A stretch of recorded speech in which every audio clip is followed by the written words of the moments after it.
How do you run a debate between two men whose combined age is two-thirds that of the US Republic? The answer is to have no audience, mute the one not talking, and schedule bathroom breaks calling them commercials. It would be an overstatement to say that next week's clash between Joe Biden and Donald Trump will be definitive. But in a close election, in which each candidate's mental capacity is under scrutiny, it will matter a lot. Only 3 times in US history has a presidential debate arguably changed the outcome.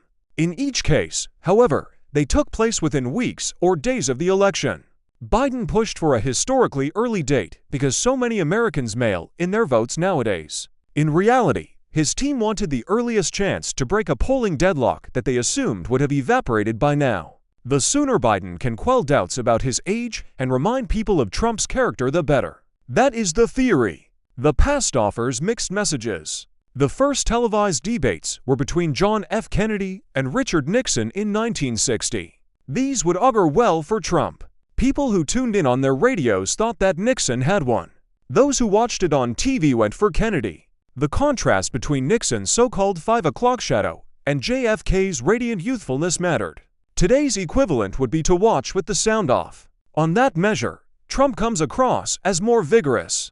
Kennedy won 34.2 MN votes. Nixon won 34.1 MN. The other 2 election-deciding debates both involved Jimmy Carter. In 1976, a month before the election, Carter lured the sitting president, Gerald Ford, into a trap. He got Ford to deny there was Soviet domination of Eastern Europe. This alienated swing state voters of Polish and Czech origin in a tight election where the Electoral College margin boiled down to a few thousand votes in Ohio and Wisconsin. George Gallup called it the most decisive moment in the campaign. The actor Chevy Chase picked up on the gaffe in his Saturday Night Live impersonation of Ford. Last year, I visited the capital of Poland, and let me say from the outset that Milwaukee is a beautiful city, said Chase's Ford. In 1980, Ronald Reagan's genial presence quelled doubts that he was a fanatic on trigger alert with the USSR. Until that moment, a week before the election, Carter and Reagan's numbers were neck and neck. All Reagan needed to do was to come across as sane. He won by a landslide. Examples 2 and 3 augur badly for Trump. He has no equal in his capacity to demean large groups of people. Past targets include women, people who serve in uniform, and those with close families suffering from addiction or disability. Though Trump can be funny, his character is decidedly unreassuring. On past performance, Biden ought to beat Trump.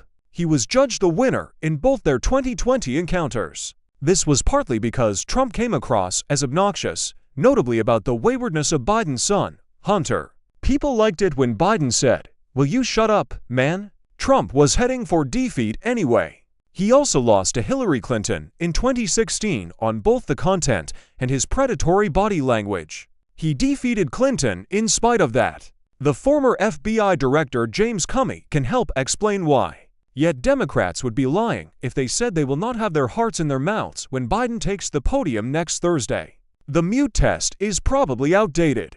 A better one would be TikTok or Instagram Reels, on which many Americans will get their exposure. In March, Biden gave an energetic State of the Union speech. Millions only saw the 15-second clip where he mangled the name of a murder victim. The perception gap between Americans who watched the speech and those who saw tiny snippets was vast. Biden is certain to produce a few clippable Bidenisms next week. Are these the impressions on which the future of US democracy hinges? The dispiriting answer is maybe. The good news for Biden is that the rules mostly favor him. Trump feeds off live audiences and will have to adapt to silence. He will be inaudible when Biden is speaking. Biden would be negligent if he did not remind viewers that his opponent is a convicted felon. It would be nice to think policy clashes will decide the debate. Even more than usual, however, what the candidates say will matter less than how each seems. Biden's goal will be to ensure his age will be less of a talking point than Trump's character. On paper, his task is simple. In practice, it is anything but. Joe Biden vowed to fight for democracy and freedom in the US and around the world in a fiery, unabashedly political speech to Congress in which he took on Donald Trump and Republican critics to make his case for re-election.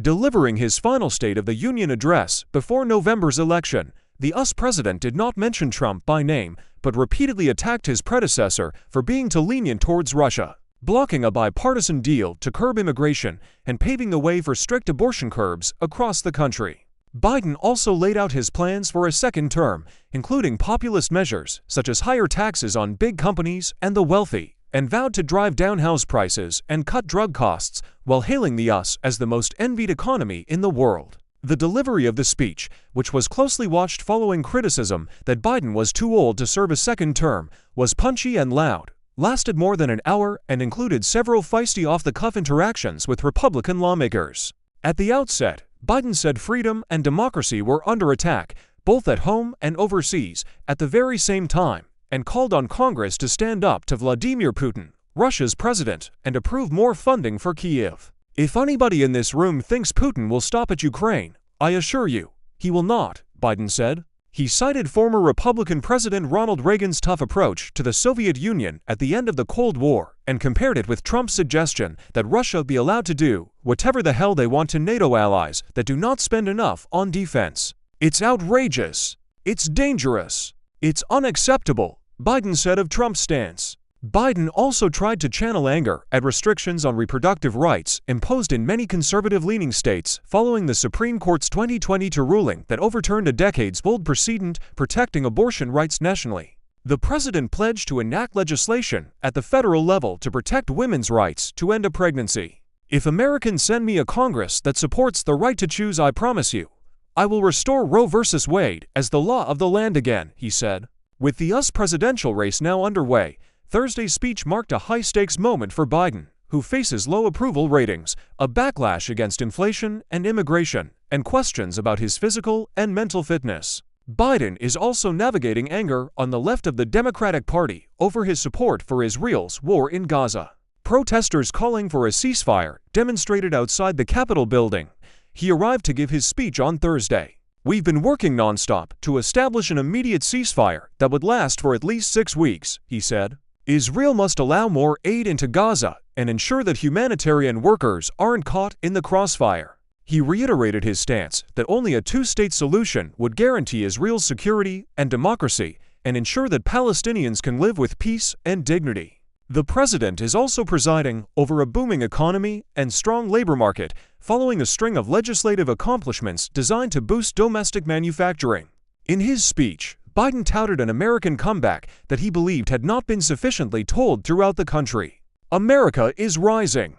We have the best economy in the world," he said. The remarks to Congress come 2 days after Biden and Trump secured big victories in their party's presidential primary contests, all but ensuring a rematch in November of the 2020 election.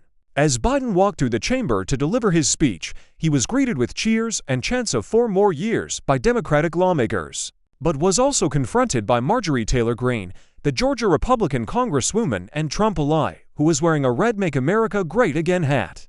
Greene challenged Biden to say the name of Laken Riley, a nursing student in Georgia whose death last month, allegedly at the hands of an immigrant, became a rallying cry for Republicans.